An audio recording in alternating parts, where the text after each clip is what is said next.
মানুষকে বোকা বানানোর রাজনীতি থেকে পরিহার করার জন্য আমরা অনুরোধ জানাবো। বিপ্লব হবে, লাঙ্গল প্রতীক বিপুল ভোটে বিজয়ী হবে জি.এম. কাদের মহোদয়।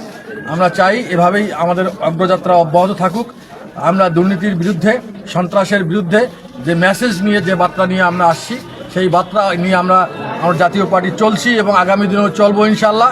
আমরা চাই বাংলাদেশের মানুষ শান্তিতে থাক, নিরাপদে বাড়িতে ঘুমাক, তারা যেমন ন্যায় বিচার নিশ্চিত করা হয়। এই বিষয়গুলো কিন্তু আমাদের মূল এজেন্ডা হিসেবে কাজ করছে। আজকে মবের বিরুদ্ধে আমাদের আজকের এই আন্দোলন, আমরা এই মব সন্ত্রাসের বিরুদ্ধে দেশটাকে আজকে যে জাহান্নামে পরিণত করছে, এখান থেকে মুক্তি দেওয়ার জন্যই জাতীয় পার্টি এইবারে নির্বাচনে অংশগ্রহণ করেছে। আমরা এই মব ভায়োলেন্সের বিপক্ষে এবং এই সন্ত্রাসের বিপক্ষে, এই মানবাধিকার লঙ্ঘনের বিপক্ষে আমাদের অবস্থান থাকবে। আমরা ব্যথিত যে সাদ্দাম, সেই বাগেরহাটের সাদ্দামকে তাকে জেলে থেকে তার ওয়াইফ, তার সন্তানকে সে হাত করা অবস্থাকে কোলে নিতে পারলো না। এর সাথে মানব বিবর্জিত কাজ আর হয় না। এই ধরনের কাজ যেন ঘটাতে না পারে, তারই প্রতিবাদ জাতীয় পার্টি আজকে নির্বাচন করছে।